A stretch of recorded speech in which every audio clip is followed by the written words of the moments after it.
Esse é o Cápsula e nós vamos falar agora sobre essa coluna do Fernando Schuller que respondeu muito bem ao Barroso. Vocês lembram que alguns dias atrás o Barroso chorou e falou que gosta muito dos Estados Unidos, que tem uma relação com os Estados Unidos, que já morou nos Estados Unidos, que é um absurdo ele não poder ir nos Estados Unidos e coisa e tal, que não tem censura no Brasil.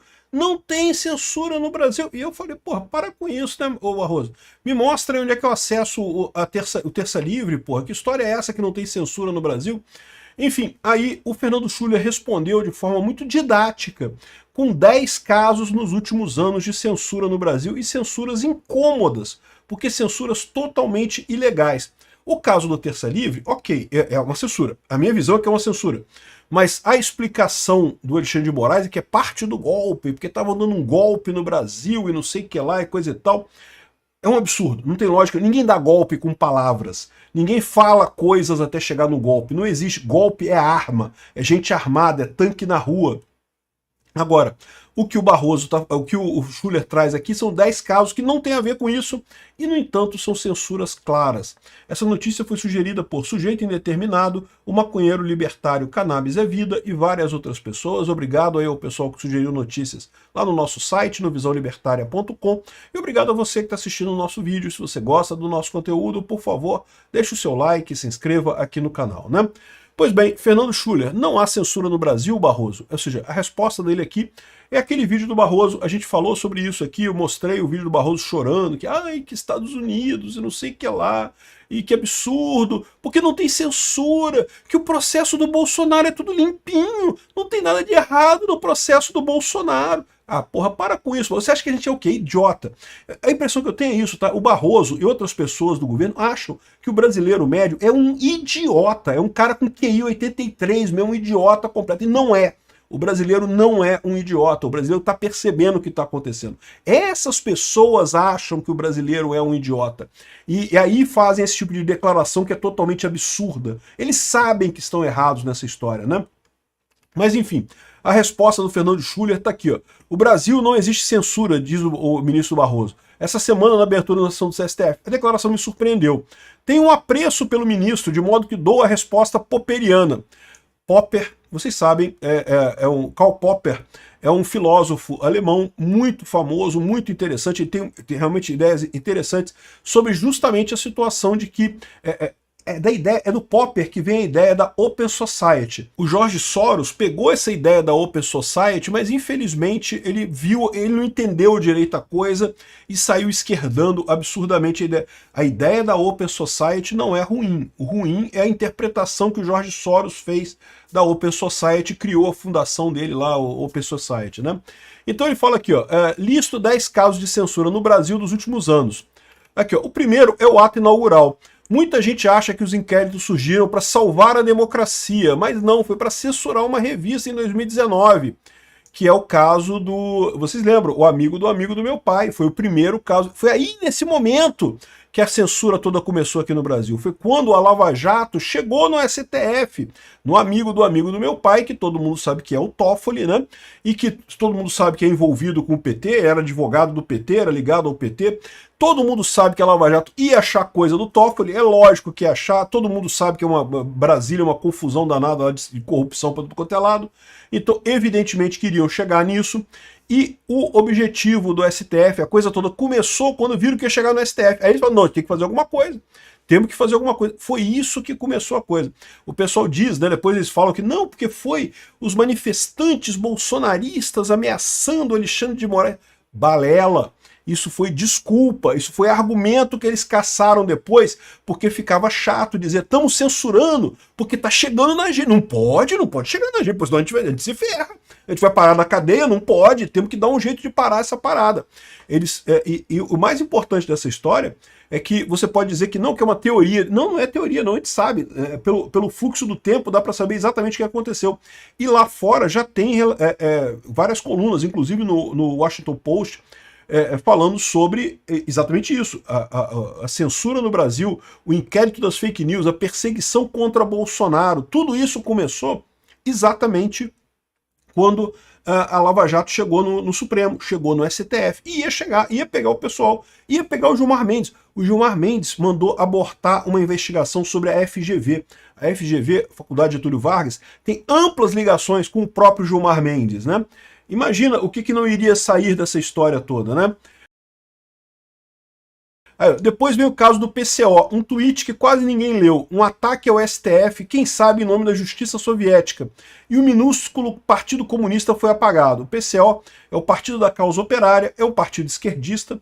Eu não tenho nenhuma amizade com o PCO, não compartilho os ideais do PCO, mas verdade seja dita, nessa questão da liberdade de expressão, o PCO está absolutamente certo.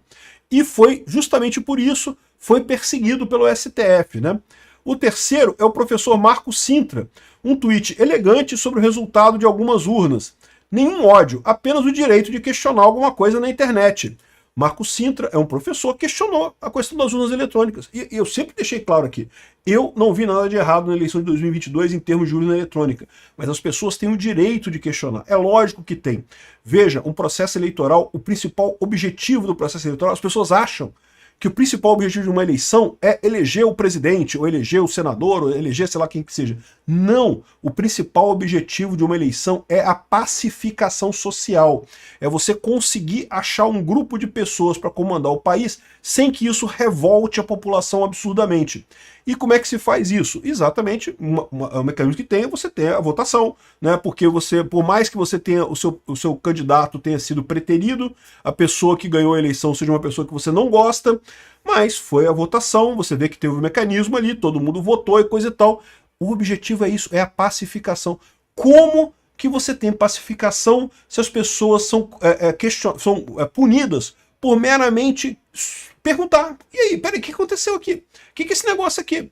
Veja, não quer dizer que a pessoa esteja certa, ela pode estar errada, ela pode estar questionando uma coisa que é errada, mas é direito dela questionar. Se você não pode questionar o processo eleitoral, o seu processo eleitoral não serve pra porra nenhuma, não serve pra nada, porque não está pacificando a sociedade, está ao contrário, insuflando a sociedade.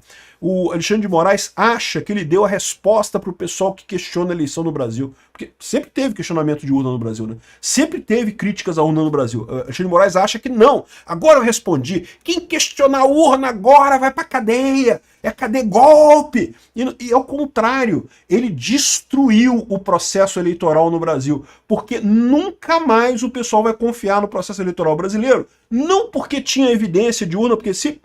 Em 2014 teve a eleição do que o Aécio perdeu para Dilma, e o Aécio questionou. E o TSE abriu o processo e respondeu o processo, e é assim que tem que funcionar. Porque, de novo, o grande objetivo de uma eleição não é eleger A ou B. O grande objetivo da eleição é pacificar o país. É que a pessoa ganhe ou perca, mas todo mundo fique confortável de que, bom, escolhemos, ok, foi uma merda, escolhemos o pinguço corrupto do Lula, mas foi de uma eleição de uma forma honesta, né? Ele ganhou, conseguiu conquistar a maior parte das pessoas. O Alexandre de Moraes não conseguiu, ao contrário, ele impediu que isso acontecesse ao usar um mecanismo autoritário. É coisa típica de gente burra, de achar que usar força resolve esse tipo de situação. Não resolve, piora a situação, né? Enfim, o Marco Sintra tá longe de ser bolsonarista radical. Fez um questionamento da urna, não pode. Né? O próximo é o deputado Homero Marchese, a gente falou sobre esse caso também. O cara que, aliás, tem mais documentação agora, com a informação da Vaza Toga, do Eduardo Tagliaferro, mostra que a censura a ele foi objeto de um erro do pessoal lá do TSE, né? O AED, a Assessoria Especial de Enfrentamento à Desinformação e não sei o que lá, eles entenderam errado um tweet de uma outra pessoa achando que era do deputado Marchese, e isso motivou a censura ao cara. Olha o absurdo da coisa, né? E isso hoje está tudo comprovado, né? E, no entanto, o cara foi censurado. E quando ele entrou na justiça para exigir reparação, qualquer pessoa que é processada de forma indevida por erro judicial, ela tem o direito de exigir reparação. De novo, faz parte do Estado Democrático de Direito. O que aconteceu? O juiz, na primeira instância, deu o direito a ele. Não, é verdade, você tem direito à reparação, tem direito à indenização. O Alexandre de Moraes colocou o juiz em uma auditoria do CNJ e proibiu o juiz e sobrepôs a decisão do juiz. Cara, uma coisa absurda. Tipo, quem manda nesse país eco aqui de merda sou eu. Eu sou o único juiz desse país. Eu que decido tudo. uma coisa que não tem sentido algum do ponto de vista jurídico ou do direito, né? O Homero Marchese divulgou um protesto em Nova York, ele estava no Paraná, mas foi censurado, foi proibido, não sei o que lá. A sua indenização foi anulada e o juiz que concedeu essa indenização foi investigado. Curioso caso de uma democracia que não existe censura. Que história é essa, pô? Ficou provado que a censura ao cara foi errada. E o juiz que comprovou isso, que mostrou lá nos autos, não pode, o juiz foi investigado. Olha a situação, o absurdo que está sendo criado por esse STF, né? Aí depois veio a turma do WhatsApp, um grupo privado, o caso dos empresários lá, né? Um sujeito diz que prefere uma ditadura à eleição de um deputado. Bobagem, mas não é crime. Né? Os demais, nada. Um deles, o Luciano Hang, 2 anos de censura por dizer coisa nenhuma. E é verdade, o Luciano Hang, ele estava nesse grupo, mas ele não disse nada sobre essa relação, essa mensagem. Agora, imagina o pesadelo que é isso, meu amigo. Quantos grupos de WhatsApp você tá? Eu não sei, não conheço você. Mas eu tô num monte de grupo, e o pessoal me bota lá, e a maior parte desses grupos, eu não participo, eu muto tudo lá, né, boto tudo em mute lá, porque eu nem teria condições de participar desses grupos todos, mas o pessoal quer me ver lá, sei lá por quê, aí eu fico nesses grupos todos, aí vai que alguém fala alguma coisa nesse grupo, eu sou culpado, eu não tava lá, não disse nada, eu não falei nada sobre esse negócio, né? Pegaram o Luciano Hang numa dessa. Isso é uma censura absurda. Na verdade, pegaram ele por quê? Porque teve a reportagem em 2018 da Patrícia Campos Melo, do Estadão, acusando, não porque existe uma grande disparo em massa de WhatsApp financiado pelo Luciano Hang, ela tirou isso, não sei de onde que ela tirou essa história, porque não tem nada, nenhuma base na realidade. O STF, a Polícia Federal, investigou isso a fundo, não chegou a porra nenhuma, nenhuma evidência de nada, mas ficou essa ideia de que o Luciano Hang financia o Bolsonaro, né? E no final das contas não acharam nada. Calaram o Luciano Hang por isso. Porque foi por isso. Pelo grupo não foi. Ele estava no grupo, mas ele não falou nada. Que história é essa, né? Aqui, ó. A lista segue com o Monark, o primeiro censurado por achar que um partido nazista deveria ter direito à expressão. E, de novo, eu falei para vocês, do jeito que o Monark falou, foi um jeito errado que ele mencionou a coisa, ele pode ter sido. Mas, cara, as pessoas acusaram o Monark de ser nazista. Em momento algum ele defendeu o nazismo. Um absurdo completo que fizeram com o Monark. Princípio elementar da primeira emenda americana, que era exatamente o ponto do Monark. Ele estava elogiando lá nos Estados Unidos, que nos Estados Unidos pode ter. Né? Por quê? Porque os Estados Unidos fazem a decisão correta de que é melhor você ter discussões incômodas do que você calar a pessoa e essas discussões acontecerem no submundo. É melhor deixar o nazista falar e você, ih, aquele cara lá é nazista, ele tá falando merda. Melhor me afastar desse cara. É melhor isso do que você deixar esses caras falando no submundo e você tá tendo contato com pessoas desse tipo e nem fica sabendo que elas são. Por quê? Porque o cara é censurado, ele não pode falar nada. Crime foi censurado e ainda uma segunda vez por críticas ao STF. O pior do Monark foi também, de novo, quando ele criticou as urnas eletrônicas. Parece que ele chamou aquele Fernando Cerimedo, alguma coisa assim, ou discutiu o relatório do Fernando Cerimedo, que, de novo, mais uma vez, eu fiz um vídeo já na época falando que não tem, aquele relatório dele só mostra números estranhos. Número estranho tem em qualquer eleição.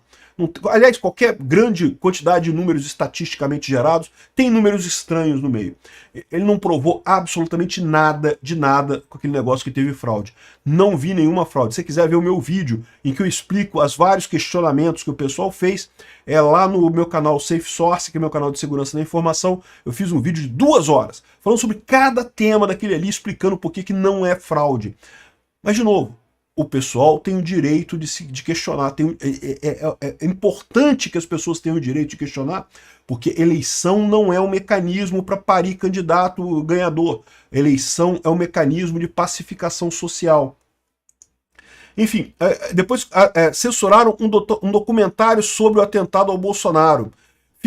Indiciou o deputado Marcel Van Hatten por uma denúncia de abuso de poder no Tribunal da Câmara. Cara, um deputado que, em tese, tem o direito à imunidade parlamentar, foi na tribuna da Câmara e falou sobre o caso lá do Fábio Shor. Não foi censurado, que não pode indiciado, proibido falar e não sei o que lá.